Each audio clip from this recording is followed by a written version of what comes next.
warahmatullahi wabarakatuh. Selamat pagi Bapak dan Ibu peserta pelatihan yang saya hormati. Pada kesempatan ini kita akan mendiskusikan mengenai manajemen risiko di sektor publik.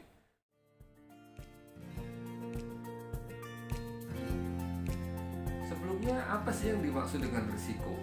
Risiko adalah segala potensi yang berkaitan dengan bahaya, kerugian, sesuatu yang tidak mengenakan. Adapun sesuatu yang berdampak positif, menyenangkan, yang berdampak baik, itu adalah kesempatan. Dilihat dari sumber risikonya, risiko itu memiliki dua sumber. Yang pertama yang bersumber dari faktor-faktor eksternal, dan yang kedua yang bersumber dari faktor-faktor internal. Risiko yang datang dari faktor eksternal misalnya cuaca, kemudian ada pihak lain yang terlibat, pihak ketiga, kemudian ada budaya masyarakat, kemudian politik, kemudian keuangan global, dan sebagainya. Kemudian yang kedua, risiko-risiko yang bersumber dari faktor internal. Misalnya yang pertama adalah kapasitas sumber daya manusia, kemudian anggaran, kemudian peraturan-peraturan, banyaknya peraturan-peraturan, kemudian sistem yang berjalan, kemudian ketersediaan sarana dan prasarana, ya, sistem informasi. Semua itu adalah faktor-faktor risiko yang datang dari internal. Nah, kedua faktor risiko ini, baik yang datang dari eksternal maupun yang datang dari internal, itulah seluruh sumber risiko yang harus kita perhitungkan dalam melakukan sebuah kegiatan. Risiko itu terjadi bukan hanya pada bisnis, bukan hanya terjadi juga pada sektor publik atau pemerintahan. Risiko itu terjadi pada semua kehidupan. Bahkan ketika kita duduk santai, duduk manis di bawah pohon, menikmati pemandangan, tentu itu juga mengandung berbagai macam risiko, ya. Misalnya risiko ada kejatuhan ranting pohon, mungkin juga kejatuhan oleh kotoran binatang, atau kemungkinan tertabrak oleh orang lain. Jadi dalam kehidupan ini semua mengandung risiko.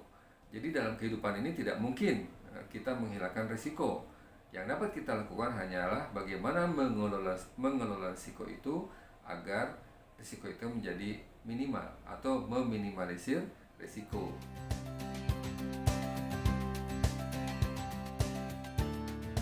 Potensi risiko itu dihadapi oleh semua orang, semua perusahaan, semua negara. Bahkan perusahaan sekelas Nokia saja mengalami kekalahan. Dan kata-kata dari Stephen Elop, sang CEO, menjadi viral di abad ini, di mana beliau mengatakan, "We didn't do anything wrong, but somehow we lost." Kita tidak melakukan kesalahan apapun, tapi tiba-tiba kita kalah. Kemudian di dalam negeri juga kita mengetahui bagaimana sebuah perusahaan transportasi yang sangat besar, yang sudah established berdiri sejak lama, kita katakanlah Bluebird, tiba-tiba harus kalah bersaing dengan transportasi online seperti Gojek, Grab, Maxim, ya, Uber. Hal itu membuat manajemen risiko yang dilakukan oleh perusahaannya tiba-tiba menjadi tidak berarti apa-apa. Seolah-olah bahwa perusahaan yang besar ini tidak memiliki mitigasi risiko, manajemen risiko yang baik, tidak memiliki sumber daya yang baik, tidak memiliki persiapan yang matang. Bukan itu, tetapi mungkin ada perusahaan lain yang berlari lebih cepat menggunakan teknologi yang tidak digunakan oleh perusahaan ini.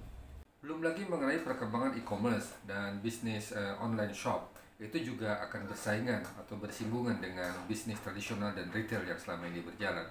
Nah, semua perkembangan bisnis dan teknologi ini tentunya juga akan berdampak kepada pemerintah sebagai regulator. Karena masing-masing kegiatan bisnis itu memiliki segmen pasar yang sama, sehingga akan menimbulkan konflik di masyarakat.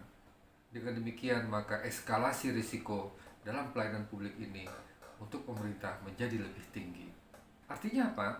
Artinya pemerintah harus lebih pandai, harus lebih cerdas, harus lebih awal dalam memitigasi dan mengantisipasi risiko-risiko akibat teknologi yang semakin berkembang ini di masa yang akan datang. Nah, bagaimana kita dapat mengelola dan meminimalisir risiko itu? Tentunya kita harus melakukan, yang pertama adalah identifikasi terhadap risiko-risiko yang mungkin terjadi yang mungkin menyertai setiap pelaksanaan kegiatan di sektor publik. Setelah kita lakukan identifikasi, kemudian yang kedua kita lakukan analisis. Apakah risiko itu mungkin tidak signifikan, atau kecil, atau sedang, atau kemungkinan juga risikonya besar. Nah, setelah kita analisis, kita juga harus menyediakan opsi-opsi antisipasi bagaimana langkah-langkah yang akan kita lakukan jika risiko itu terjadi.